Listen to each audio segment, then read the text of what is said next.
That sums it up right there, by the way, Ethan. That is exactly what Americans do. It's Yeah, beer, cigarettes, lottery tickets, guns, and driving.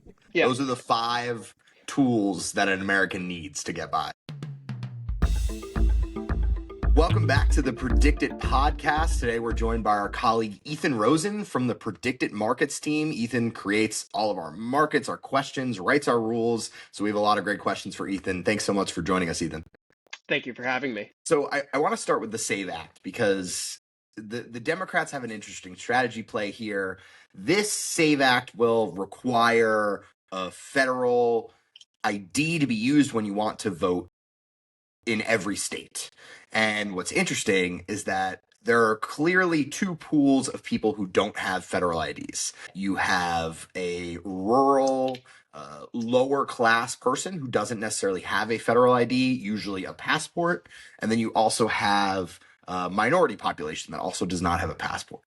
So I don't know what your thoughts are on which voter pool is going to be affected more, right? You have kind of bases of both parties being affected seemingly somewhat equally, but is this going to backfire on the Republicans? Well, first of all, I would start off by saying that I don't think the SAVE Act is ever going to become law. And I say that just because Democrats are running against it. You'd have to overcome the filibuster in the Senate. Democrats are saying that, due to issues with the bill, married women would have a tougher time voting, minorities would have a tougher time voting. They're fundraising off of this. So to start off, I would just say I just don't think this is a thing that's going to become law. To the question of who would be impacted more, on paper, Republican voters may actually be impacted more if the SAVE Act was implemented. They're less likely, especially in midterm elections where you get a different pool of voters, they're less likely to have passports. They're less likely to have real IDs. What Democrats are afraid of, though, I think, is that Republicans with control of state governances in various states will put in more of an effort to rectify that among their pool of voters than they will among what they see as Democratic pool of voters. So you could imagine, for example, a strategy where, they have one office per county that issues these IDs. And we've seen this in other states with DMVs. Now, a county that has 500,000 people because there's a city in it, if there's only one office, it's going to be harder to get an ID versus a rural county where you may have to drive longer, but you're not going to have to wait online for, 4 hours or schedule an appointment 6 months in advance. So it goes a little bit of both ways, but for those reasons, I just don't think that Democrats are ever going to let this become law. So they're already skipping past their reliance on the federal government for these IDs. They're not thinking, oh, everyone's going to grab a passport if this is passed. They're just saying, no, we'll focus on the state issued IDs, and we'll basically put more access to those state issued federal IDs in the districts that favor us, like almost like an ID gerrymander, if Well, you that's will. that's the argument from Democrats about voter ID in general. Now, the argument from Republicans is that you need an ID to go to the grocery store. You need an ID to buy beer at the grocery store. I You was need about an to say ID. I don't need an ID usually when I go to the grocery Yeah, store. no, that was a mental typo on my. You need an No, ID I think to Trump buy said beer. that. That was a direct quote from our president. So, Ethan, you're just going by the Well, president. as a person who goes to the grocery store a lot, that's not accurate. But if you want to buy beer, you do need an ID. If you want to buy cigarettes, you need an ID. Lottery tickets, I mean, guns, all sorts of things that Americans buy. If you want to drive, you need an ID. But That sums it up right there, by the way, Ethan. That is exactly what Americans do. It's yeah, beer, cigarettes, lottery tickets, guns, and driving. yeah. Those are the 5 tools that an American needs to get by. Keep going. Sorry. But so one of the arguments from Democrats is that when Republicans have controlled state governments, they have, as you say, done ID gerrymandering. For example, saying that a gun club ID or a gun license is sufficient to vote, but a student ID issued by a college is not. Now, obviously, who's more likely to have a gun versus who's more likely to be a university student? We know these things. Right. And then there is the other thing where Republicans have made it in some states easier to get an ID in rural counties than in urban counties. Personally, I would suspect, I don't know that this is true, so maybe you have some data you could throw on screen, that a very high number of American adults have photo IDs, and maybe there's not a very big partisan distinction, but those are the arguments that we hear. So I do have two stats right now. It's that approximately 146 million American citizens do not have a valid passport. Again, I'm focusing more Yeah. on passports because that's what the Save Act is about. The only other option would be an enhanced license, which I think is only available in 4 different states. It's Michigan, Minnesota, New York, Vermont, Mhm. and Washington, actually 5 different states. And those all are Democratic strongholds generally. So, Garth, I think you have a unique perspective here because most countries outside of the US do require a federally issued ID. It's just the government's much more simplistic than the federalism setup we have, right? Yeah, I mean, I have what we call here in the Czech Republic an občanský průkaz. It is a national ID. I think it cost me $10, $15 to obtain. I can get it from multiple different city halls, living here in Prague. It is, tied to where I live, so I don't have to go that far. But I know rurally, it's also kind of the same concept. When I would go to vote, I mean, I show my ID, I get a piece of paper, I stick the piece of paper in an envelope, and I'm done. It's like, it's such a simplistic system that nobody bats an eye. That, it takes me 30 seconds to vote, whether it be, a city election or a national election like I just did in October. It's this national ID thing is super simple. And I can also relate to, I just did my daughter's passport, which cost $135 at the U.S. Embassy. It was done in a week, which I think most Americans will be like, whoa. Mhm. Um, but my Czech passport, it cost 20. It was, yeah, $25, and it took two weeks plus or minus for them to produce. And so I sit here and I listen to this whole national ID thing, and it seems like such a simple thing to fix. Um, I don't think it's so much necessarily the federalism issue that the U.S. has. I think it's a political football that we like to kick back and forth, and instead of fixing, if you will, a problem that shouldn't necessarily exist Well, I mean, for a country. Congress could also they could subsidize issuing federal IDs to the Sure. country. That's just not really on the table. That's another $1.5 billion or however much that would take to issue free IDs, and that's obviously the Democrats' position is if we issue free IDs to everybody, then great, that's fine, we're good with it. Yeah. But I do think we live in a moment which points out the pros and cons of federalism, right? We're living in a moment where it's tough to issue such a simple law that a majority of Americans agree on. 70% of Democrats, I think it's like 90% of Republicans all agree that we should show voter ID when you go to vote.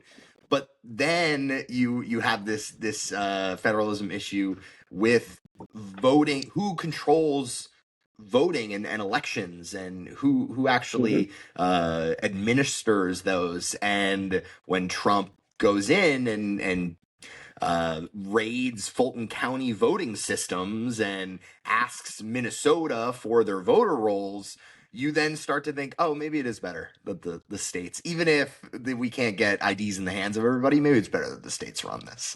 So, Ethan, we have a lot of questions for you today as the co-creator of all of our markets on PredictIt.org. You Mhm. can also just take full credit if you want. Can you just explain us the current guidelines for predicted markets? Sure. So, without going too much into the scope question, which maybe we'll get to, um, I would say the number one thing I'm looking for are just interesting questions that have clear resolution sources and have genuine uncertainty. And I can go into what I mean by each of those. By interesting questions, I mean there has to be some sort of stake to it. I mean, we could ask, who will be elected dog catcher in some small town, but I just don't think most people care. There's no weight to the question. It's almost like asking who will win a junior varsity, hockey game. It's a little bit like, who And by the cares? way, I am running for dog catcher in 2026 in New York, so please vote me dog catcher. Okay, keep going. Well, maybe we'll put a market on that. By clear resolution source, here's what I mean. one question I get asked a lot, and I'm sure you guys talk about it a lot, is what's the future of the Democratic Party? What's the future of the Republican Party? These are things that people want to talk about, but that in and of itself doesn't make a predicted question, because will the Democratic Party become more progressive? We could all argue over what that means, but how many Bernie Sanders endorsees will defeat Chuck Schumer endorsees? That's the type of thing where there's clear resolution criteria. We can all decide exactly what the answer to that question is.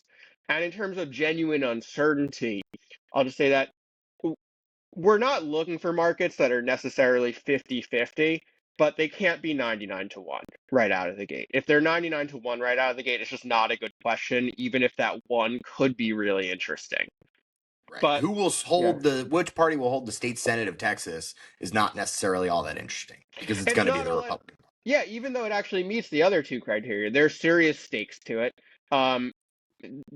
There's clear resolution criteria, but we already know the answer. There's no genuine uncertainty over what's going to happen. So that would not be a great question, even if it meets 2 out of 3. So on one of your 3 criteria, you're very particular about how you write the rules and talk about them. And we talk a lot about settlement ambiguity on this podcast because it's very important.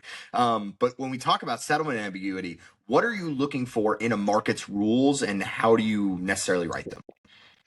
What we want is for everybody to agree that the market was resolved correctly. Sometimes it's harder to get that than other times. Sometimes because people will try and find loopholes in the rules, they'll try to really wordsmith it. But at the end of the day, we want to be able to write a rule where we say this thing happened, we resolve in favor of this, and everybody agrees that that's what happened. In terms of what we're looking for, again, that means that we need to be able to ask a simple yes or no question. So, will the US become more pro-free trade? What does that mean? These are the types of things that people can debate. Does it matter if we pull out of this treaty but sign this treaty? But will the US sign this treaty? It's a clear yes or no. Now, sometimes we are explicit about what our settlement source is. This is more for markets where there's room for ambiguity. We have, for example, a market on who the next leader of Europe to leave office will be, and we actually have the same market on the next leader of Asia to leave office. We have settlement sources in those markets in the event of ambiguity, because we want to be clear that, if somebody maybe cedes half an office, you can imagine a lot of scenarios where maybe somebody cedes power to temporarily.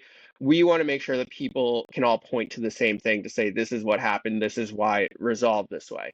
In other cases, sometimes we won't include a settlement source in the rules because it's implied, like who will win this primary election in New Jersey.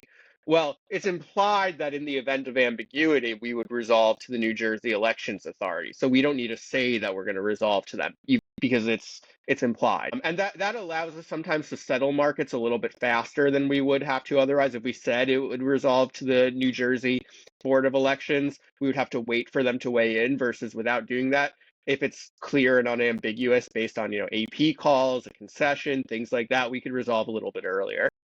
Yeah, so I'm wondering, did you write the rules for like the New York mayor's race based on the New York Board of Elections, and then that kind of delayed the settlement there? Or I'm trying to think of a situation in which you did write the rules in the other way, and then or you're generally writing it based on agreed upon AP calls or something like that.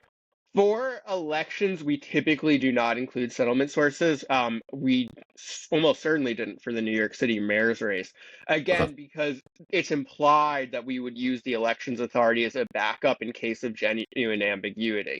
In the New York City mayor's race, I actually don't think we did resolve late. I think I remember resolving shortly after the AP call on the night of the election. Got it. But, maybe it was just the margin of victory that I'm thinking of, because that one took a long time. That one took a long time because, there we can't resolve until we get every single vote counted, unless there's, sometimes we miss the brackets badly. I don't like when that happens, and our traders don't like when that happens, so I apologize for every time that's happened. But if our top bracket is greater than 10% and, somebody's winning by 20% with 95% of the votes in, we don't need to wait for the Board of Elections to tell us it's going to be over 10%.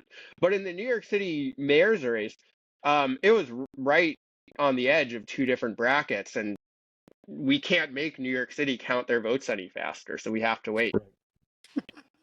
If you could, you would. Yeah.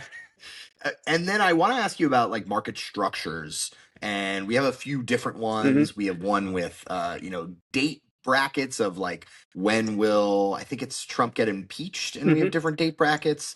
We obviously have like multi-contract markets, more than just the yes or no.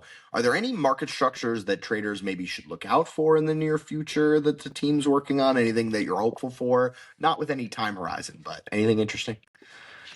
Yeah, a couple of things. One thing on that I'll say is that we have some markets right now that combine multiple elections into one market. Like, for example, what will be the matchup in the Texas primary in the Texas Senate race? I would say that traders should expect to see more things like that coming forward. It might be like, will both progressive Senate candidates win May primaries, things like that. We don't currently have the ability to do multi-contract markets where multiple contracts resolve to yes. I think without giving a time frame, traders should expect to see that going forward. Cool. Yeah, no, I'm excited about the multiple races in one question, right? Because you get a lot of ones where there's correlation and not causation. I know we were talking a little bit about a potential blue wave market in which, we're talking about the House and the Senate in one bucket, and then it's like, where do you set that line? Is it a certain amount of seats on both sides? But we'll definitely announce those new markets when they come. I'm excited for those. And then looking back, is there a market that you're most proud of launching on PredictIt? Is there one that's like particularly interesting? Yeah, right to what we were just talking about. One thing that comes to mind is back in 2022, way back when, Trump and Kemp were feuding quite a bit. So we put up a market asking how many Trump endorsees would win May primaries, which included Georgia. And what I really liked about this market was that it got people to look at a bunch of interesting races that otherwise weren't big enough to put up markets on their own. So we had things like the Georgia Insurance Commissioner, Attorney General, things like that. Things where on their own they don't generate a lot of interest, but you want to, take a look at 7 other different elections, things like, congressional races, governor, lieutenant governor, the bigger races. Well, now in order to be right, you also need to develop an understanding of what's going on in the insurance commissioner race. And I really like that we got people to do that. And people who I spoke to said they had a lot of fun with that. So I was happy to do that. And again, Yeah. I would expect to see more things like that going forward. All right, perfect. Now let's get into some buy, sell, hold. And I really just generally want your opinions on the markets, especially the more complex ones. So, what will be the matchup in the 2026 U.S. Senate election in Texas? Right now, the most likely option is Tallarico Paxton at 42 cents. What do you think? Buy, sell, hold there.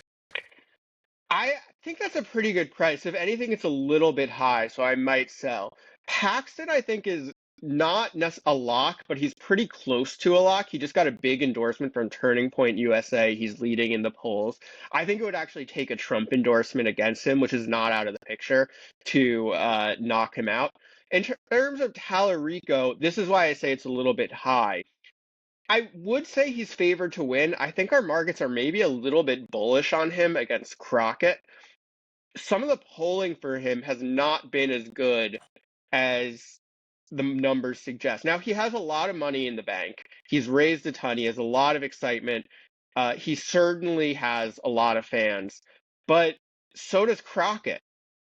And the polling just doesn't suggest that he'll delete. So I think that might be a little bit high, but not very high. The traders are definitely ignoring the polling to the point where it seems like they just think none of it's high quality. Even that Yeah. University of Houston poll, which probably had the biggest sample size, but nothing is scaring the traders off of Tallarico, which is really weird. Although I would buy into the storylines about how Crockett isn't spending any money at all in this race, isn't organized. There's no designated campaign manager. There's a lot of problems structurally with that campaign, but I think you're right. They both have their bases there. That is such an interesting race, and we're so close. We're about 3 weeks out, I guess, 3 weeks Yep. out from the race. So definitely pumped to see where that resolves. And then let's move over to Maine. This one's in June, but we have Graham Plattner at 69 cents, Janet Mills at 32 cents. Janet Mills is getting all of the endorsements in this race. Graham Plattner, I guess, is feeding off of the progressive wing of the party. But Graham Plattner's at 69 cents. Buy, sell, hold on Graham Plattner here. Buy without a doubt. Without a doubt. Graham Plattner, it captures the mood of the Democratic base right now so much better than Janet Mills does. And the Democratic base, we've seen this in 2016 and 2020, is actually more moderate than some people would think. The Democratic base is not a progressive base, but the Democratic base is angry. The Democratic base wants accountability from the party. We see this with Chuck Schumer, for example, having very low approval numbers among the base. Janet Mills, I'm sure she's very well liked. I mean, polling suggests she's very well liked by Democrats as governor of Maine, but she is, I think, 79 years old. She is not capturing the energy or the anger of the party. I mean, Graham Plattner is literally stage diving at concerts and making fiery ads about how, angry he is at the oligarchs and billionaires. And Janet Mills just is not matching the energy. I do not think that she has much of a chance here. I would put her at under a 20% chance. I will say, I have to fact check you. Janet Mills is 78 years old. Her birthday 78. is in December 30th. So she's turning 79 at the end of this year. Just want to make sure that Janet doesn't get upset. But she would start her term at 79. She would. Yeah. Good point. And then when we look at the Senate map as a whole, what's the most likely Senate flip, either, Democrat to Republican or Republican to Democrat? I'm going to give you the most boring answer, North Carolina. Yeah. Maine being the second most, so both of those are in the conversation. North Carolina is a state that Democrats have been heartbroken by in statewide elections a number of times recently, including at the federal level, both at the Senate and the presidential. But each of those heartbreaks have been with very close races and not very blue environments. If you take North Carolina, which went to Trump by about 2 point something percentage points, you shift it by what you would expect to see in this midterm. You have a good candidate in the former governor Roy Cooper, who's not pronounced Cooper. I've made that mistake many times and been corrected.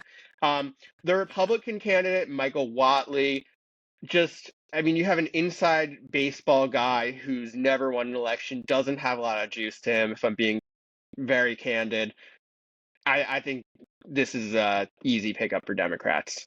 So would you buy, right now it's at 81 cents that the Democrats pick up the Senate seat. Are you buying at 81 cents? I don't know if I'm buying at 81 cents just because that's so high, but that's not to say that I think it's a bad call to buy. I just don't know if there's a lot of value in that play. That might be about right. Maine, I just want to talk about for a second because that's obviously a bluer state than North Carolina. But Susan Collins is a formidable opponent. Democrats have thought they had her on the ropes before. They have yet to be right about that. She is a very significant overperformer. So whether it's Janet Mills or Graham Plattner, both of them I would say are favored to beat her, but not by as much as you were going to see in North Carolina. Yeah, I'd probably disagree with you that Maine is the second most likely. Definitely North Carolina is the first. I'd probably look at actually Alaska in this kind of situation. It seems like Alaska's really moving blue lately, and I think it's the money argument with Alaska. Alaska's such a cheap media market, so you can max that out so easily, and it seems like the Democrats have all their eyes on Alaska, and I'm a little bit worried of the Republicans' war chest right now is just so much bigger than the Democrats. So you have to keep an eye on where it makes sense for the Democrats to put their money. I'd add to that with the Republican war chest, they could win a couple of Senate seats too. I mean, they could potentially win in Michigan. I would not bet on them in Georgia. I'll say that pretty categorically. But Michigan, you have a wide open race on the Democratic side. You have three fairly, each candidate comes with their own issues in the general election. They could win that. It's not to say they will, but to say when we're talking about pickup opportunities, we have to remember it goes both ways. Moving on to who will be the first cabinet member to leave office. And this has been the most interesting storyline since the Trump administration 2.0 has started, because at so many points it has felt like a foregone conclusion that it's going to be one person or the other. Most recently, Howard Lutnick jumped up and joined the conversation as, well, clearly it's going to be Howard Lutnick because of the Epstein blowback. But now Kristi Noem's at the top again at 26 cents. Is there anyone you'd like to buy there? So I'll just, Kristi Noem, Pam Bondi, Howard Lutnick, Tulsi Gabbard are the top four. Anyone there that you're interested in? Probably Bondi, because she just had a fairly disastrous hearing in front of Congress. I think even a lot of Republicans thought that she did a terrible job and should maybe she's handled the Epstein files poorly, and she should maybe relinquish the reins to somebody who could, right the ship a little bit. This administration, in this regard, feels less like Trump 1.0 and actually feels more like the Biden administration, in which you have a number of people who are just openly doing bad jobs, using their offices for all sorts of crazy things. Incompetent, it doesn't even describe what's going on, and yet nobody has been fired a year in. This is certainly a contrast from Trump 1.0, where there was a lot of turnover, and this did not work out very well for Biden, and I don't think it's working out very well for Trump. I think that if he had replaced Bondi a number of months ago, the Epstein files situation might not have been as politically disastrous for him. If he had replaced Noem a while back, the ICE situation wouldn't have been as politically disastrous for him. And for that reason, because he's just simply not firing these people, it could be somebody from the backbench who just has a family obligation, or, just doesn't want to do the job anymore. Somebody who's not embroiled in scandal, but just doesn't want to hang out anymore. That's possible. Yeah, I think that's a very fair read here. And we're going to close out with the longest term of our markets and our most popular pretty much across the board. Who will win the 2028 Democratic presidential nomination? Gavin at 31 cents. AOC has dropped down to 10 cents. So I think some people are getting scared that she might not run. Tied with Kamala at 10 cents. Then you have, the clown car below them. Anyone you're looking for in particular? Yeah, I would say two people come to mind: Jon Ossoff and Stephen A. Smith. And I want to talk about both of them. Stephen A. Smith I'll start with, because I'm not necessarily saying I think he's going to win, but if he runs, he captures a lot of the populist anger that is really taking the Democratic Party over right now. These are people who think their party failed them. It gave them 2 terms of Trump. The first one was maybe excusable. The second one was inexcusable. And so somebody who can come in from the outside and credibly say, I wasn't part of that, you people are incompetent, you messed up, and that's why we're in that situation, undervalued. The other person I'd like to talk about is somebody who I think takes about half of that energy and about half of the, kind of cerebral Barack Obama, Pete Buttigieg energy, and that's Jon Ossoff, who obviously has to first win his Senate race in Georgia, but he is a significant electoral overperformer. Democrats are going to care about electorability. He captures a lot of the popular anger. I don't know if you've seen him recently, but he is not talking like, somebody who's just trying to appeal to your better senses. He's talking like somebody who is pissed off and wants to do something with it. I think he has the mood better than Gavin Newsom does. I think he has the mood better than AOC does. And when they're up on that stage in 2027 before the primaries, I think he's going to shine. Assuming he gets there, though, that's the big if with him. He has to win his Senate race first, and he has to run for president, which so far he's not as openly running as a Gavin Newsom is. Kamala's a wild card. I don't think you could count her out. And if she runs, the thing with these crowded primaries is it's hard to talk about one person without talking about every person, because the dynamics of how they run feed off of who else is on stage. So every person in their own way is a wild card, but I certainly wouldn't count out Kamala's ability to become the front runner the second she announces. Really? Newsom, I don't think has the juice, gonna be honest. But Jon Ossoff and Stephen A. Smith, I think, are going to capture a lot of attention.